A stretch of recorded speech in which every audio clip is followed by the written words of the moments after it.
Hi guys, I'm making the raw vegan Linzer cookies. I hope I'm pronouncing it correct. The cookies that you put jam in between. So this is sprouted buckwheat. I'll put a cup and a half of sprouted buckwheat into the blender.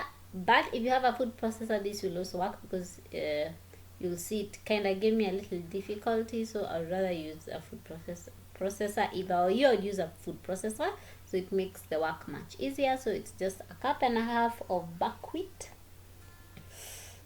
which I'll just put in the food processor. I mean in the blender. Yeah, I've already gone in the food processor.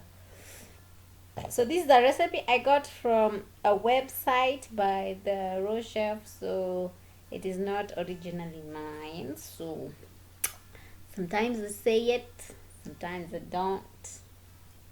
Okay, now that's a half a cup of maple syrup, but I use date syrup which I made myself.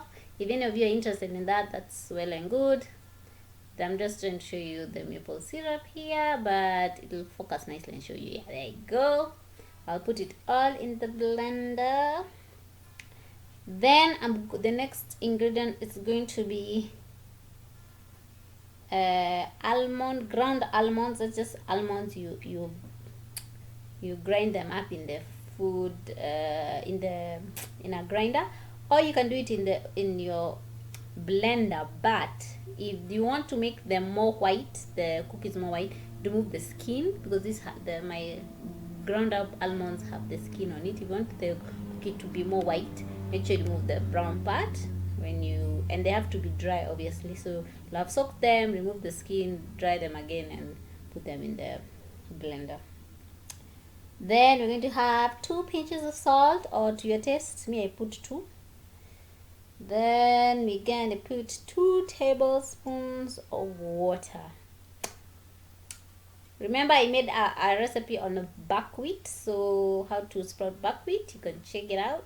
I'll put a link to it, or I'll show you at the end of it. So 2 tablespoons of water I'll put it all into the blender. Yeah. Then when you're using the blender, you have to make sure that you use the tamper, otherwise it's going to be quite difficult to blend. Or if you have a high Vitamix or something like that, or whoever has those ones, it'll be better. This one, it goes the settings are normally very high. The first point anywhere, the low setting is very high. Okay, that is psyllium husk. So I'll put a tablespoon of psyllium husk there. I think I put too little, but yeah, you get a tablespoon of psyllium husk. Then you put in the blender, and if you had vanilla in this one, you could put, but I don't have vanilla, so I'll substitute that for a different spice. You'll see what the spice is. So now we'll go to the dry ingredients. We're going to put a tablespoon of coconut flour. This is just coconut flour, you can make yourself. I think I have a video on it. I'll also link that up there, how to make coconut flour. Then we're going to put 1.5 tablespoons of oat flour.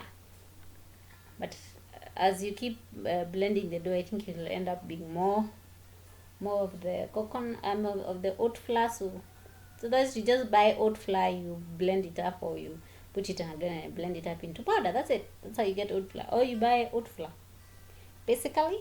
So I'll just mix that up, and then I'll take the ingredients that are in the blender and put it in there into the bowl.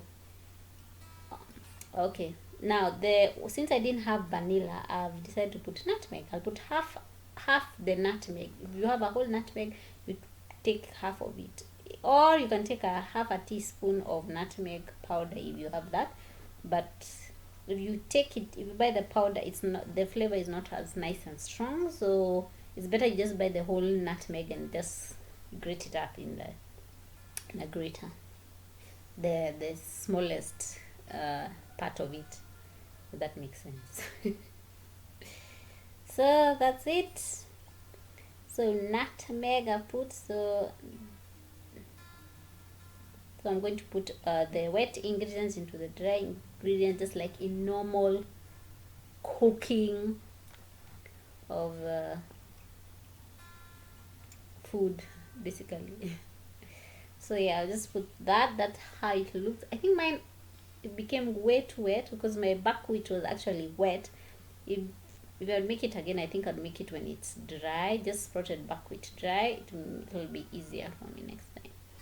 But these cookies came out nice. I love them. They're not too sweet. They're just right. And they're because of the jam. It is like on point. So here I'm just mixing it up. Then afterwards, after I mixed it up, I'll let it sit a bit so it can just bind nicely because of the psyllium husk will make it bind nicely. So yeah. So that is how we're gonna do it. It took a while since it was my first attempt, apparently. So there it is. It sat a bit and it became nice to handle. So I'm just going to put it on the sheets, parchment papers. I would advise you to put some oil on it. Eventually I used the cold pressed sesame oil on both parchment papers, the top and the bottom part. Or if you have a Teflex sheet, the one you use in the dehydrator, you can use that. Because this one I found it took more of a process to use because of the dough kept sticking to the parchment paper. So yeah, then you'll use whatever you have, a cookie cutter, which I don't have cookie cutters. I use a glass. I just put the glass, the ring of the glass, and then the bottle top of a soda to form them into the cookie shapes. If you have cookie cutters, you can use whatever shape you like and make them as you wish. So that's the only part that I was not able to show you. But when you mix it, when you put two